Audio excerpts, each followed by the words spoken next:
গাইবান্ধার বহুল প্রত্যাশিত মাওলানা ভাসানী সেতুর শুভ উদ্বোধন। অবশেষে উদ্বোধন হলো গাইবান্ধা জেলার সুন্দরগঞ্জ উপজেলার পাঁচপীর বাজার থেকে কুড়িগ্রাম চিলমারী উপজেলা সদরের সংযোগ সড়কে তিস্তা নদীর উপর নির্মিত বহুল প্রত্যাশিত মাওলানা ভাসানী সেতু। বুধবার 20 আগস্ট দুপুরে স্থানীয় সরকার, পল্লী উন্নয়ন ও সমবায় মন্ত্রণালয় এবং যুব ও ক্রীড়া মন্ত্রণালয়ের দায়িত্বপ্রাপ্ত নিয়োজিত উপদেষ্টা আসিফ মাহমুদ সজীব ভূঁইয়া সেতুর ফলক ও মুরাল উন্মোচন করে আনুষ্ঠানিকভাবে উদ্বোধন করেন।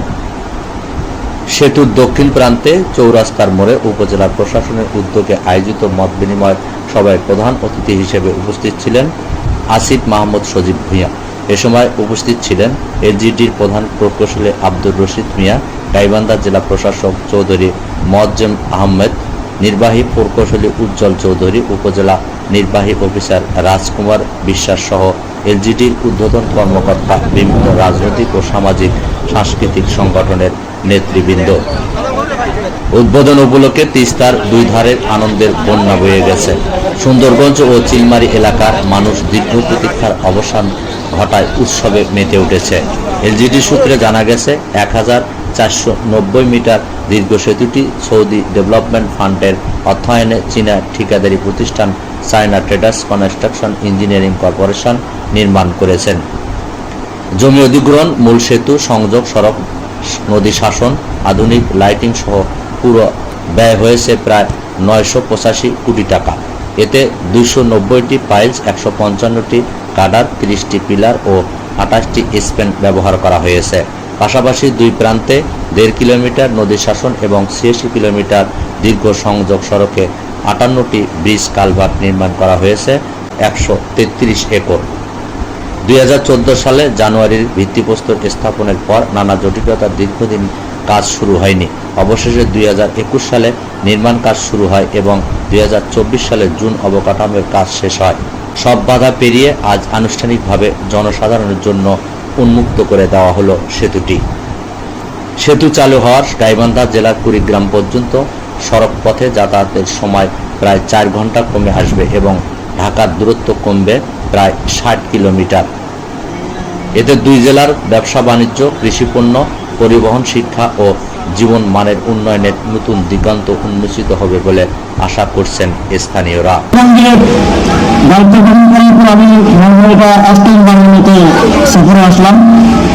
আমি বাড়িতে একবার যাইনি, যতবার আপনাদের কাছে এসেছি।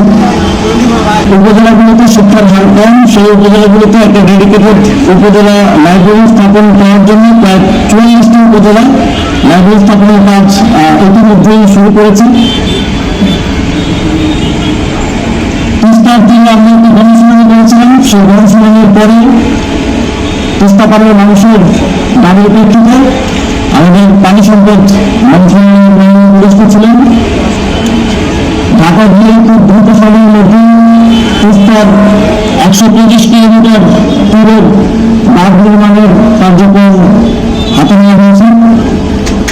5 আগস্টের পর অন্তর্বর্তীকালীন সরকার দায়িত্ব গ্রহণ করে এই সেতুর কাজ অতি দ্রুত সময়ের মধ্যে সম্পন্ন করার জন্য আমরা নির্দেশনা দিয়েছি এবং 6 মাস সময় থাকতেও আজ আমরা সফলভাবে এই সেতু মাওলানা ভাসানী সেতু উদ্বোধন করতে পেরেছি এবং আপনাদের দীর্ঘদিন ধরে এই অঞ্চলের মানুষের যে যাতায়াতের সমস্যা তার সমাধান করতে পেরে আমরা গর্বিত। অধিকার আদায়ের জন্য, ন্যায্য হিস্যা আদায়ের জন্য আন্দোলন সংগ্রাম করে গেছেন। তার সেই সংগ্রামের জায়গা থেকে একটি ছোট্ট সম্মান প্রদর্শনের অংশ হিসেবে এই সেতুর নাম আমরা নামকরণ করেছি এবং আমরা লক্ষ্য করেছি আপনারা শ্রদ্ধার সাথে এই নামকরণটিকে গ্রহণ করেছেন এবং মাওলানা ভাসানীকে তার যে প্রাপ্য সম্মান সেটি দিতে আমাদের সাথে একমত হয়েছেন। যারাই দায়িত্বে আসুক, যে সরকারি ক্ষমতায় আসুক, কেউ আর এই পরিশক্তি যারা আমাদেরকে আগ্রাসনের মাধ্যমে, আমাদের আমাদেরকে মাঝের মাধ্যমে বঞ্চিত করে আসছে, তাদের কাছে মাঝে মতো করবো না বলে আমরা বিশ্বাস করি। এই অঞ্চলের মানুষের ন্যায্য হিস্যা আদায়ের লড়াই চালিয়ে যাব। কোনো পরিশক্তির কাছে মাঝে মতো করবো না।